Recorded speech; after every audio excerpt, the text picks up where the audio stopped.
नेपाल। नाम सुनते ही नजरों के सामने बर्फ से ढकी चोटियां और हिमालय की ऊंचाइयां आ जाती हैं। हवा में लहराते प्रेयर फ्लैग्स, जो यहाँ की आध्यात्मिकता का प्रतीक हैं, और पुराने मंदिरों की कहानियां आ जाती हैं, जो सदियों पुरानी संस्कृति और इतिहास को दर्शाती है। हिमालय की गोद में बसा ये छोटा सा देश अद्भुत खूबसूरती और अनोखे आकर्षण से भरा है।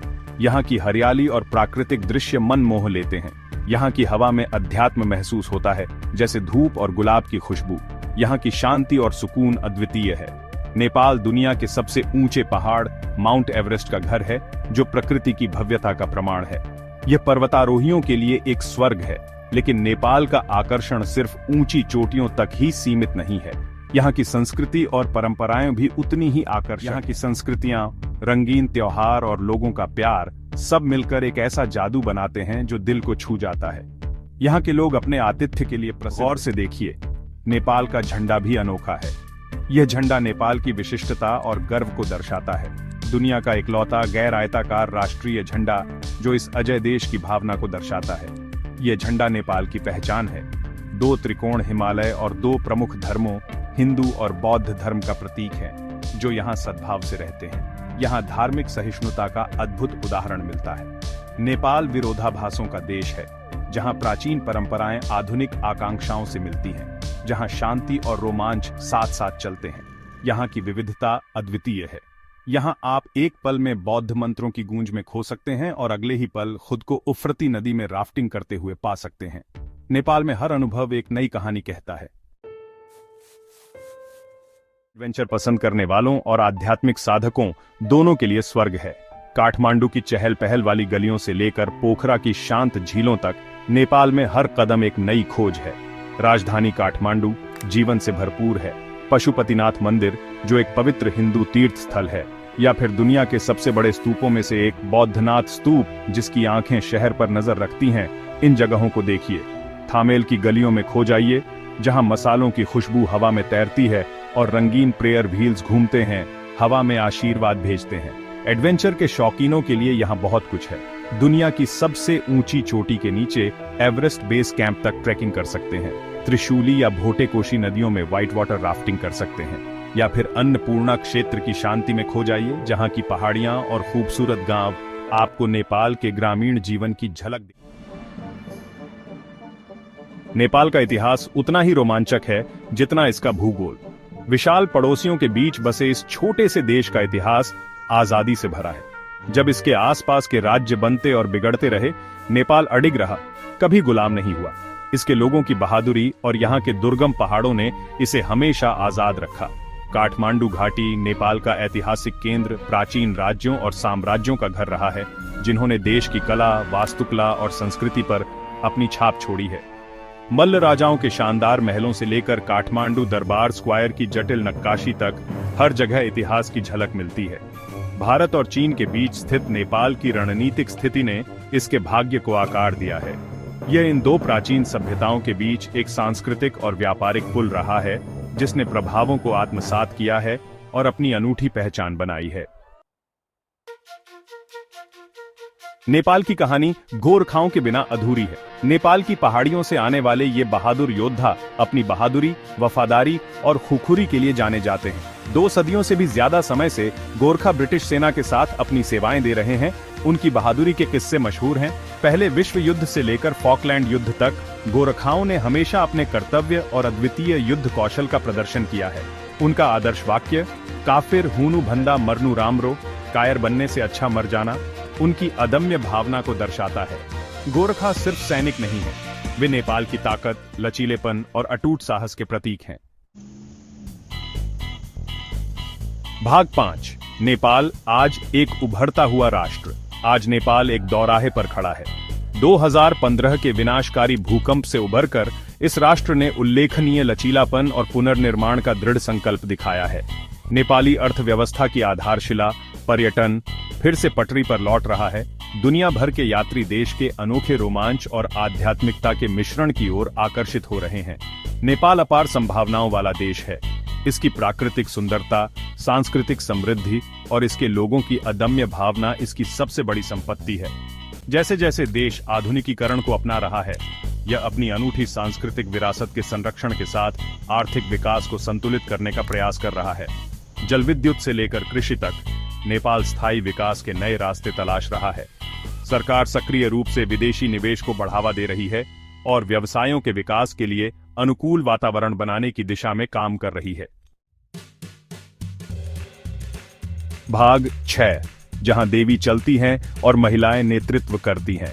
नेपाल अपनी अनूठी सांस्कृतिक प्रथाओं और परंपराओं के लिए दुनिया में एक विशेष स्थान रखता है। यहाँ की संस्कृति में देवी पूजा का विशेष महत्व है, जो महिलाओं के सम्मान और उनकी शक्ति को दर्शाता है।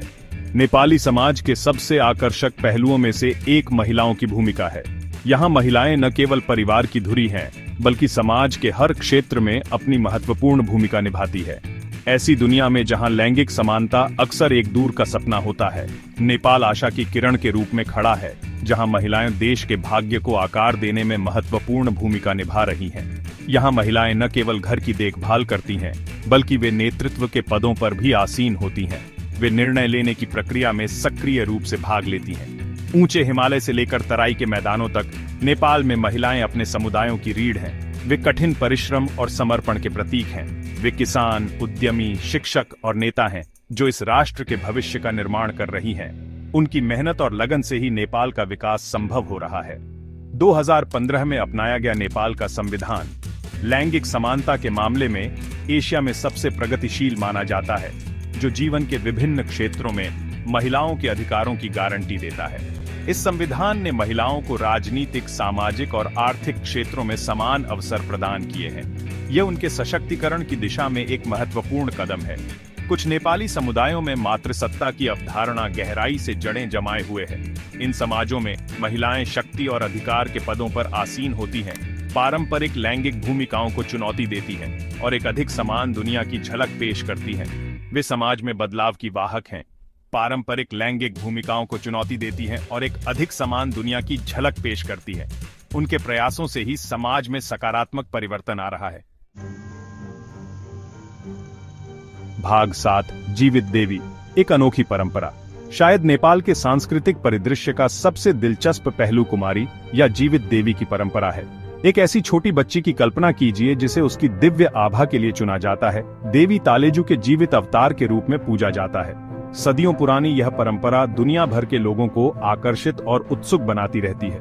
कुमारी आमतौर पर 3 साल से लेकर यौवन तक की उम्र की बच्ची होती है, जो एक मंदिर महल में एकांत जीवन जीती है। हिंदुओं और बौद्धों दोनों द्वारा पूजनीय होती है। उसकी हर इच्छा पूरी होती है, उसकी हर जरूरत का ध्यान रखा जाता है और उसके पैरों को महल की दीवारों के बाहर जमीन को छूने की अनुमति नहीं है। हालांकि कुमारी का जीवन असाधारण लग सकता है, ये शक्ति की क्षणभंगुर प्रकृति और तेजी से बदलती दुनिया में परंपरा के महत्व का एक मार्मिक अनुस्मारक भी है। कुमारी का शासनकाल यौवन तक पहुंचने पर समाप्त हो जाता है, जिसके बाद एक नई कुमारी चुनी जाती है। विश्वास और भक्ति का चक्र जारी रहता है। भाग 8, नेपाल कल, हिमालय में गढ़ा गया भविष्य। जैसे जैसे नेपाल 21वीं सदी में प्रवेश कर रहा है, इसके सामने चुनौतियां और अवसर दोनों हैं। यह देश अपनी प्राचीन परंपराओं और आधुनिकता के बीच एक अद्वितीय संतुलन बना रहा है। पर्यावरण संरक्षण के साथ आर्थिक विकास को संतुलित करना और प्राकृतिक संसाधनों का सतत उपयोग सुनिश्चित करना, आधुनिकीकरण को अपनाते हुए अपनी सांस्कृतिक विरासत को संरक्षित करना, ताकि आने वाली पीढ़ियां भी इस धरोहर का आनंद ले सकें, और अपने सभी नागरिकों के लिए समान विकास सुनिश्चित करना, ताकि हर व्यक्ति को प्रगति का लाभ मिल सके। ये कुछ ऐसे कार्य हैं जो आगे हैं। शिक्षा और कृषि में सुधार के माध्यम से नेपाल अपने भविष्य को संवार रहा है। फिर भी एक बात निश्चित है, नेपाल की भावना बनी रहेगी। इसके लोगों का लचीलापन, उनका अटूट विश्वास और उनकी अपनी भूमि से गहरा जुड़ाव इस राष्ट्र के भविष्य की आधारशिला है। यह जुड़ाव ही उन्हें हर चुनौती का सामना करने की शक्ति देता है। इस राष्ट्र के भविष्य की आधारशिला है। नेपाल स्थायी विकास का एक चमकता हुआ उदाहरण बनने के लिए तैयार है। नेपाल स्थायी विकास का एक चमकता हुआ उदाहरण बनने के लिए तैयार है, जो पर्यावरण के साथ सामंजस्य में हो। एक ऐसा राष्ट्र जो अपने अतीत को गले लगाते हुए आत्मविश्वास से एक उज्जवल भविष्य की ओर बढ़ रहा है। यह भविष्य न केवल आर्थिक समृद्धि का होगा, बल्कि सामाजिक न्याय और समानता का भी होगा। एक ऐसे भविष्य की कल्पना कीजिए जहां नेपाल अपनी विशाल जलविद्युत क्षमता का उपयोग करता है और ऊर्जा के क्षेत्र में आत्मनिर्भर बनता है। नवीकरणीय ऊर्जा में एक क्षेत्रीय नेता बनता है। ये नवीकरणीय ऊर्जा न केवल पर्यावरण को संरक्षित करेगी बल्कि आर्थिक विकास को भी प्रोत्साहित करेगी। एक ऐसे नेपाल की तस्वीर बनाइए जहां शिक्षा और स्वास्थ्य सेवा सभी के लिए सुलभ हो और हर बच्चा अपने सपनों को पूरा कर सके, जहां गरीबी एक दूर की स्मृति बन जाए और हर व्यक्ति को गरिमा और सम्मान के साथ जीने का अवसर मिले, और जहां हर नागरिक को अपनी पूरी क्षमता हासिल करने का अवसर मिले। यह है नेपाल का भविष्य, हिमालय की गोद में गढ़ा गया। भाग 9, अंतिम शब्द। जब तक हम काठमांडू में फिर से मिलेंगे। नेपाल सिर्फ एक जगह नहीं है, यह एक अनुभव है। यह एक ऐसी जगह है जो आपके जाने के बाद भी आपके साथ रहती है। इसकी यादें आपके दिल में हिमालय की हवा पर लहराते प्रेयर फ्लैग्स की तरह अंकित रहती हैं। तो आइए, प्राचीन मंदिरों में घूमें, लुभावनी ऊंचाइयों तक ट्रैक करें और नेपाली लोगों की गर्मजोशी में खो जाएं। हिमालय की भूमि में आने वाले जादू का अनुभव करें। कौन जानता है कि आपको क्या अजूबे मिलेंगे, क्या रोमांच होंगे और दुनिया के इस मोहक कोने से आप कौन सी कहानियां वापस लाएंगे। तब तक नेपाल की भावना, गोरखाओं का साहस और कुमारी का आशीर्वाद आपके साथ रहे।